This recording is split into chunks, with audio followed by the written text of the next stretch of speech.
पुराणों में उल्लेख है कि मनुष्य का शरीर नश्वर और आत्मा अमर है। धरती पर जिसने भी जन्म लिया है उसकी मृत्यु भी निश्चित है। हिंदू धर्म में मृत्यु के बाद व्यक्ति का 16वां संस्कार किया जाता है, जिसे अंतिम संस्कार कहते हैं। हिंदू धर्म में इस क्रिया के तहत व्यक्ति के शरीर को जलाया जाता है, लेकिन सवाल है कि मृत व्यक्ति की आत्मा कहाँ जाती है।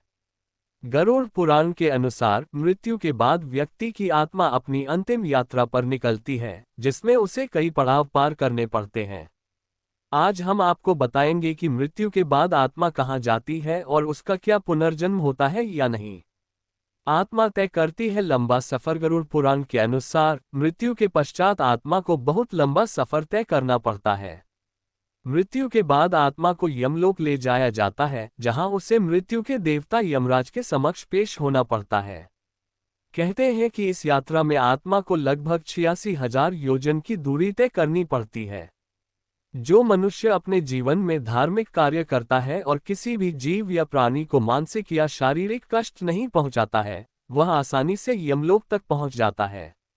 इसके विपरीत जो मनुष्य अपने जीवन में दूसरे मनुष्य को कष्ट पहुंचाते हैं, उनको यम के दूत कई तरह से प्रताड़ित करते हुए ले जाते हैं।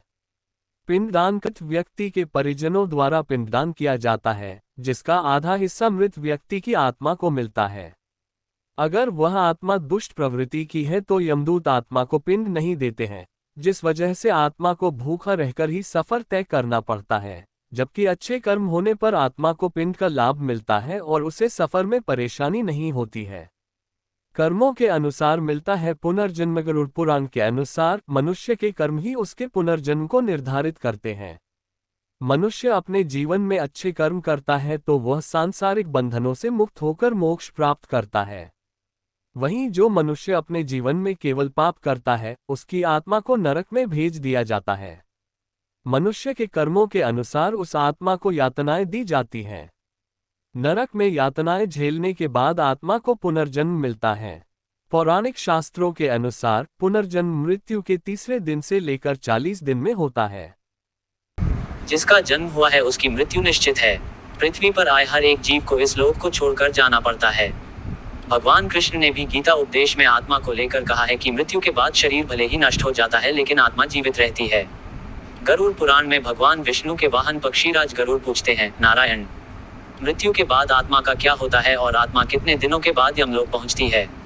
गरुड़ के सवाल का जवाब देते हुए भगवान विष्णु कहते हैं, मृत्यु के बाद जीवात्मा को यमलोक तक की यात्रा करने में पूरे 47 दिन लग जाते हैं। इन 47 दिनों के दौरान उसे कई तरह की यातनाओं का भी सामना करना पड़ता है। भगवान बताते हैं कि जब किसी की मृत्यु नजदीक होती है तो सबसे पहले व्यक्ति की आवाज जाती है। इसके जब व्यक्ति की मृत्यु हो जाती है तो यमलोक से 2 दूत आते हैं और दूतों को देख आत्मा शरीर का त्याग कर बाहर निकल जाती है। आत्मा के शरीर त्यागने के बाद यमराज के दूत आत्मा के गले में पाश बांध देते हैं और उस